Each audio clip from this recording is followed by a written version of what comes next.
1450 বছর পূর্বে মুহাম্মদ সাল্লাল্লাহু আলাইহি ওয়াসাল্লাম বলেছেন, যেই সমাজে সুদ এবং জেনা প্রকাশ পাবে, যেই সমাজে সুদ এবং জেনা প্রকাশ পাবে, সেই সমাজের উপরে ভিক্ষাবৃত্তি নেমে আসবে। তাদের অর্থ সম্পদ ধ্বংস হবেই, তাকে একদিন না একদিন ভিক্ষুক হতে হবে। এটা জেনার প্রথম বিপদ। মুহাম্মদ সাল্লাল্লাহু আলাইহি ওয়াসাল্লাম বলেন, আমার উম্মত জেনাকে হালাল মনে করবে। মুহাম্মদ সাল্লাল্লাহু আলাইহি ওয়াসাল্লাম বলেন, আমার উম্মত জেনাকে হালাল মনে করবে। দুঃখজনক কথা, আমরা জেনাকে হালাল মনে করবে, এত বড় পাপ। জি, আমির রাদিয়াল্লাহু তাআলা আনহু বলেন, রাসূল সাল্লাল্লাহু আলাইহি ওয়াসাল্লাম বলেছেন, লা ইয়াকুনান্না ফি উম্মতি আকওয়াম ইস্তাহিলুনা আল হিরা ওয়াল হারিরা ওয়াল খামরা ওয়াল মাযিব। অচিরে আমার উম্মতে এমন মানুষ আসছে যারা রেশমি কাপড়কে হালাল মনে করবে। তাদের গায়ে থাকবে সিল্ক জাতীয় জামা, তাদের বাড়িতে থাকবে মখমল জাতীয় চাদর। আমার উম্মত রেশমি কাপড়কে হালাল মনে করবে। 2, আমার উম্মত জেনাকে হালাল মনে করবে। 3, আমার উম্মত মদকে হালাল মনে করবে। 4, আমার উম্মত বাদ্যযন্ত্রকে হালাল মনে করবে। সব দোকানে টিভি, সব মোবাইলে বাদ্যযন্ত্র। কারোর কাছে এটার পাপের কাজ নয়, কেউ ভাবে না এটা পাপের কাজ। শুনুন, এই ছেলে, তুমি খুব ধৈর্য ধারণ করে থাকো। আলোচনার শেষের দিক যত যাবে তত গুরুত্বপূর্ণ আলোচনা হবে। তুমি খুব সতর্ক থাকো, যতই কষ্ট হোক। সম্মানিত মুরব্বী, আপনার যতই কষ্ট হোক, আপনাকে আমি কিছু সময়ক্ষণ অপেক্ষা করার জন্য অনুরোধ করছি। আপনি ধৈর্য ধারণ করুন, ইচ্ছা করলে এই সময় বের করা যায় না। মুআয ইবনে জাবাল রাদিয়াল্লাহু তাআলা আনহু বলেন, রাসূল সাল্লাল্লাহু আলাইহি ওয়াসাল্লাম বলেছেন, নেতৃত্ব শুরু হয়েছে নবী দিয়ে, দয়া দিয়ে। তারপরে নেতৃত্ব হবে খলিফা দিয়ে, দয়া দিয়ে। তারপরে নেতৃত্ব হবে জোরজার মুল্লুকতার। তারপরে নেতৃত্ব হবে নেতা। হবেই হবে, সে যে কোনো মূল্যে তাকে হওয়াই লাগবে, যে কোনো মূল্যে। এই শ্রেণীর মানুষদের 5টা পাপের কাজ আছে। 1, ইস্তাহিলুনা আল হারিরা, এরা রেশমি কাপড়কে হালাল মনে করবে।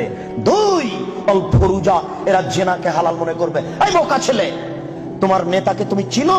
আর জেনার লাইন লেগে আছে, তুমি দেখো তদন্ত করে। আল্লাহ নবী বলেছেন, আমি অনুবাদক। এসব সমাজের নেতারা জেনাকে হালাল মনে করবে। 3, মদকে হালাল মনে করবে। 4, দিনেরা ধনী হয়ে যাবে, ধনী হওয়ার জন্য যে কোনো সাহায্য পাবে। সম্মানিত উপস্থিতি, এই ছেলে থামো। ওই দিক থেকে কোনো মানুষকে এদিকে আসতে দিও না, চলাচল বন্ধ। ওই দিক থেকে কাউকে এদিকে আসতে দিবেন না। আপনি ধৈর্য ধারণ করো। এই ছেলে, ওই কোণাতে কাউকে এদিকে ঢুকতে দিও না। তার মানে যে যাচ্ছে, যতটা মানুষের গায়ে হাত লাগবে বা ধাক্কা লাগবে, সে আমার কথা বুঝতে পারবে না, সে বেখেয়াল হবে। অতএব তুমি সোচ্চার হও, তোমরা দায়িত্ব পালন করো। আজকে তোমরা বক্তব্য শোনো না, আজকে জনগণকে সহযোগিতা করো। আবু হুরায়রা রাদিয়াল্লাহু তাআলা আনহু বলেন, এতাহারাজুনা তাহারুজাল হিমারে, গাধা যেমন গাভীর সাথে মিলে লজ্জা বুঝে না, ষাঁড় যেমন গাভীর সাথে মিলে লজ্জা জানে না, আমার উম্মত খোলা মাঠে জেনা করবে, লজ্জা বুঝবে না। মুসলিম। গাধা যেমন গাভীর সাথে মিলে লজ্জা বুঝে না, ষাঁড় যেমন খোলা মাঠে মিলে লজ্জা জানে না, মানুষ তেমন খোলা মাঠে জেনা করবে, লজ্জা বুঝবে না। এটা আপনাকে আমি কি দিয়ে বুঝাই, আপনি নিজেই বুঝেন। এই ছেলে, রমনা পার্ক তোমার বাড়ির পাশে, তুমিও সেখানে যাও। ঢাকা বিশ্ববিদ্যালয় তোমার বাড়ির পাশে, তুমি সেখানে যাও। আর ওই কোথায় জনগণ সে মারা গেলেন, হাড়হাড্ডি নিয়ে এসে সংসদ ভবনে পুঁতে দেওয়া হলো। শোনো, গোটা মাঠ হলো জেনার কারখানা। এই রাস্তা দিয়ে মিনিটে লক্ষ মানুষ হাঁটে। ওসি যান, দারোগা যান, চেয়ারম্যান যান, এমপি যান, মন্ত্রী যান, ডিসি যান, এডিসি যান, মিনিটে লক্ষ মানুষ যায়। দেখো তুমি এই রাস্তার উপরে যুবক যুবতীকে চেপে ধরে আছে, যুবক যুবতী রুরু রানের উপরে মাথা দিয়ে ঘুমিয়ে আছে। কেউ কিছু বলে না, বলে নাকি যায় না। কেউ কিছু বলে না, বলে নাকি যায় না, বলে নাকি অপরাধ। এই দেশে নাকি কেউ মানুষ নেই, সবাই নাকি পশু।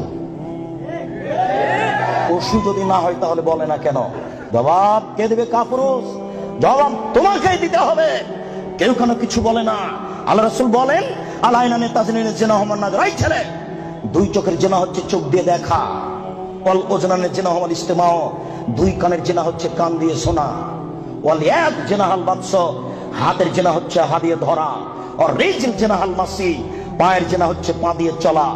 জেলাল কাল কাদামানা তাস্তাহি, অন্তরের জেনা হচ্ছে পরিকল্পনা করা, জেলাল লেসানের উৎক, জিহ্বার জেনা হচ্ছে কথা বলা, এগুলি সব জেনা। আমি অনুবাদক, হাদিস মুসলিম। এবার তুমি বাঁচো কি করে? এই ছেলে, তোমার মোবাইলে দিন রাত পতিতালয়ের মেয়ে নাচে, শোনো, আল্লাহ রাসূল বলেন ইনাল মারাতা ইজাস্তাতারাত, যখন কোন মহিলা সাজসজ্জা গ্রহণ করে, সাজগোজ করে, দেখো তুমি বিপদে পড়েছ, তোমার বোন বিপদে পড়েছ। আমি অনুবাদক। তিনি বলেন যখন কোন মহিলা সাজসজ্জা করে, সাজগোজ করে, ঠোঁটে লিপস্টিক দেয়, পাউডার মাখে, মারাবে মাজলিসিন, তারপরে পুরুষের পাশ দিয়ে হেঁটে যায়, তাই কেদা ভাই কেদা জানিয়ে ও ব্যভিচারণী, ও ব্যভিচারণী, ও ব্যভিচারণী। আমি অনুবাদক। 1450 বছর পূর্বে মুহাম্মদ সাল্লাল্লাহু আলাইহি ওয়াসাল্লাম কথা বলেছেন। আমি অনুবাদক, আমার কিছু করার নেই।